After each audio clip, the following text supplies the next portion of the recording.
They are failing because when the moment comes, when the setup is there, when the level is clean, when everything aligns, when it is finally time to act, their own mind turns against them. The hand hesitates, the chest tightens, the thoughts get louder, and the trader who looked so confident 5 minutes ago becomes uncertain, reactive, cautious in the wrong way, aggressive in the wrong places, and emotionally weak exactly where strength was required. That is the real battlefield, and not everyone is built to face it.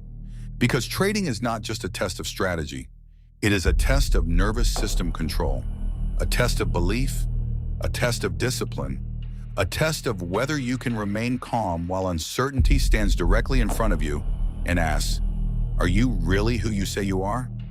Most people are not. Most people want the market to reward them for effort.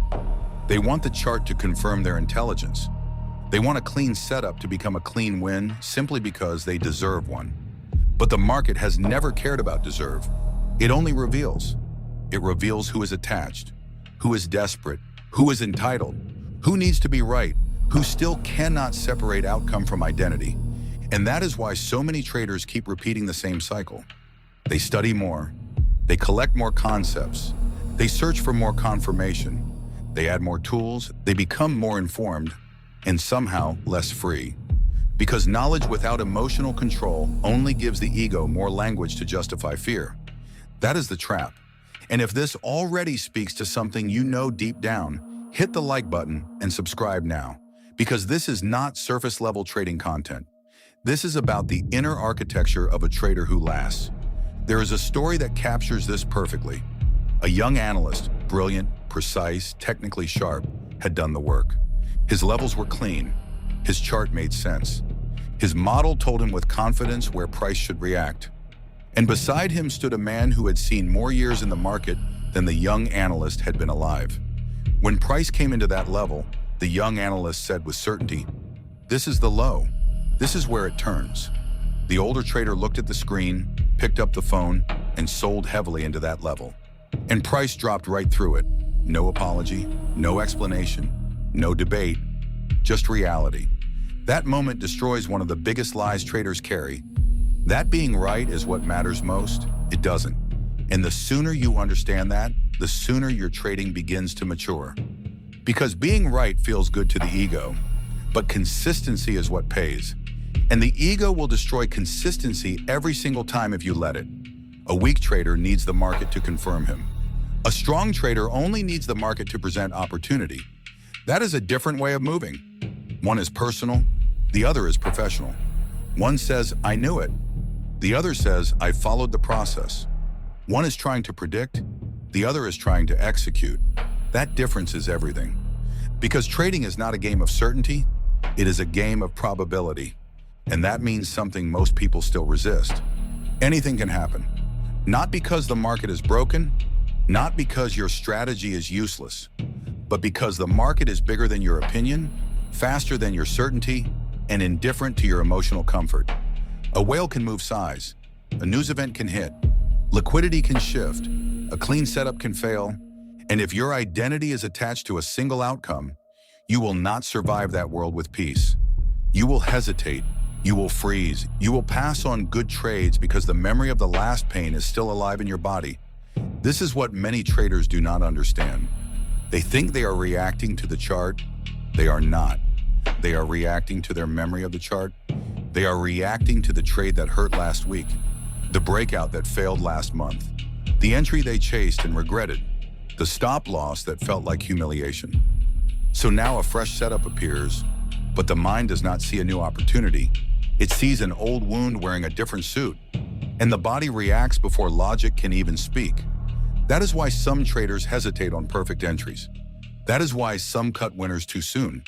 That is why some widen stops and pray. That is why some system hop for years and still feel stuck. It is not because they have no edge. It is because they have emotional residue. And residue, when not seen clearly, becomes identity. A trader starts saying things like, "I always get stopped before the move. Breakouts never work for me. I always miss the best trades. Every time I size up, I lose." These are not facts. These are beliefs built on pain. And once a belief is charged with pain, it stops feeling like an opinion and starts feeling like truth. That is where trading becomes dangerous. Because now you are not trading price. You are trading programming. And programming does not ask for permission. It quietly shapes your behavior until you start calling self-sabotage caution, fear, logic, and hesitation, waiting for confirmation. But the market sees through that immediately. So what changes a trader? Not more noise, not more complexity, not another 100 concepts stacked on top of inner instability. What changes a trader is a shift in identity, a shift from needing to be right to needing to be consistent, a shift from reacting emotionally to responding mechanically, a shift from outcome obsession to process devotion. This is where the professional begins. A professional trader is not a man without emotion. He is a man who is no longer ruled by it. He may feel tension, but tension does not command him. He may feel fear, but fear does not steer him. He may feel disappointment, but disappointment does not rewrite his rules. He remains where he is supposed to remain, in structure. That is why the best traders look boring to emotional people, because they are not chasing stimulation, they are protecting clarity. They think like the house, not the gambler. And this is one of the cleanest mental models a trader can ever build. The gambler lives trade to trade. He needs this one to work. He needs this one to pay him back. He needs this one to fix the last mistake. He needs this one to prove he still has it. The house thinks differently. The house does not care about the next hand.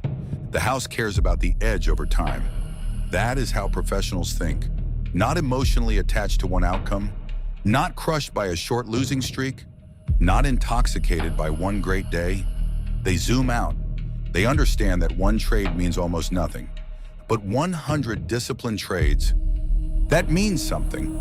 That reveals whether there is an edge. That reveals whether there is consistency.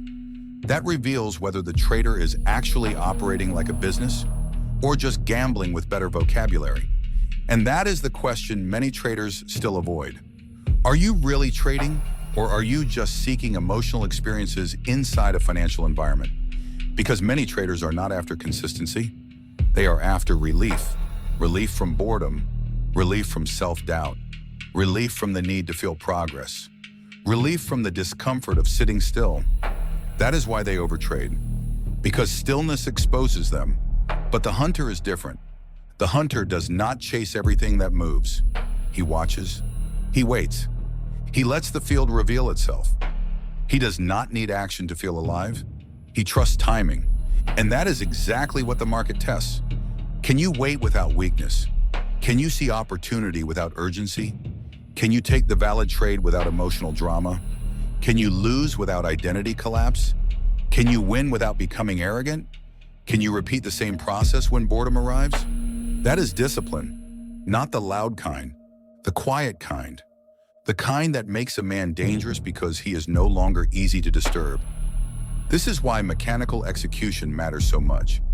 Not because trading should be robotic in a lifeless way, but because structure frees you from emotional improvisation. Before the trade, the risk is defined. During the trade, the plan is respected. After the trade, the result is logged. That is clean. That is strong.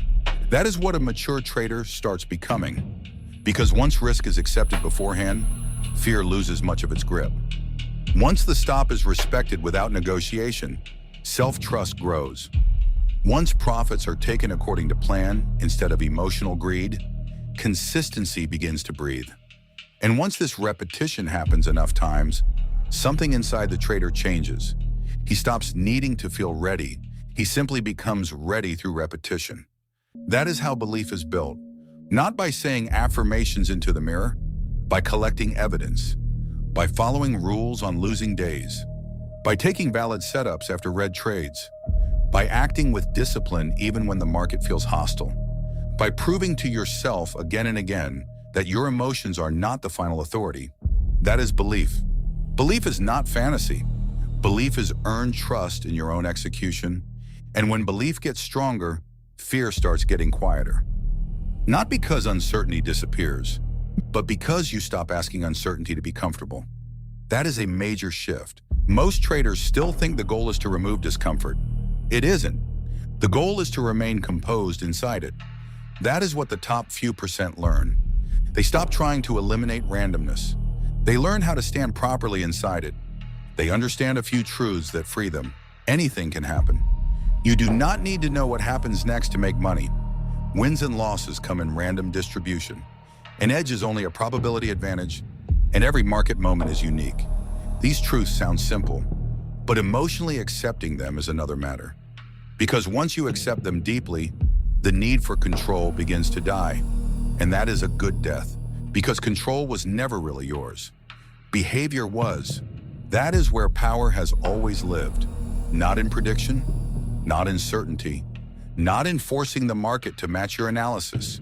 In behavior, in how you prepare, in how you size, in how you wait, in how you respond, in how you protect your standards when emotion tries to pull you lower.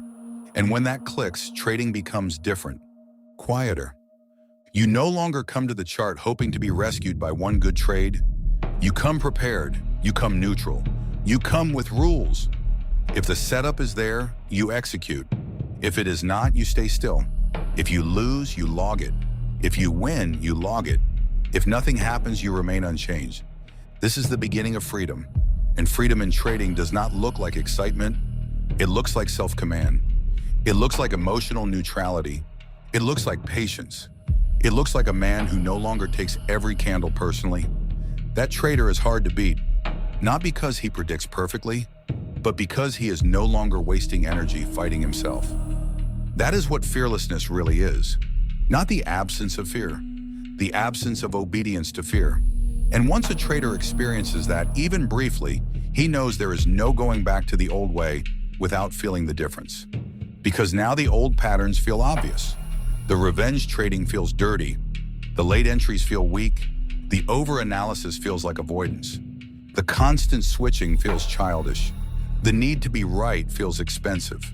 And in that recognition, a new standard is born. Not a louder one, a cleaner one, a more controlled one, a more exact one. That is how a trader enters a different class of identity. He stops thinking like a victim of randomness and starts thinking like a steward of process. He becomes the owner, not the beggar, the executor, not the pleader, the observer, not the reactor. And if this resonates with you, subscribe now, because this channel is for traders who understand that the market is not conquered by noise. It is approached through discipline, clarity, and self-mastery. At the end of all this, the chart is still the chart. Price still moves. Wins still come. Losses still come. The market is still indifferent, but you are not the same. That is the point. The shift was never supposed to happen out there. It was always supposed to happen here. Inside your standards, inside your reactions, inside the way you carry risk, inside the way you face uncertainty without collapsing into emotion. So the question is no longer whether the market will finally behave the way you want. The question is whether you are ready to move like someone who no longer needs it to. Because once that happens, once process becomes stronger than pride, once discipline becomes more natural than drama, once you stop asking the market to confirm your worth, you begin to move differently. And when a trader moves differently, he starts living differently. More patient, more precise, less emotional, less noisy, less available to chaos. That is not just better trading. That is a better nervous system, a better identity, a better way of operating. So the next time your hand hesitates over the mouse, the next time the setup is clean but fear starts talking, the next time your mind tries to drag old pain into a new opportunity, pause, breathe, and remember, this trade does not define me. This outcome does not control me. The market owes me nothing. My job is not to be right. My job is to execute again and again and again. That is how the weak trader dies, and the disciplined one is built. If this resonated with you, hit the like, subscribe, and comment below. I wait, then I execute. This is the way of Hunter.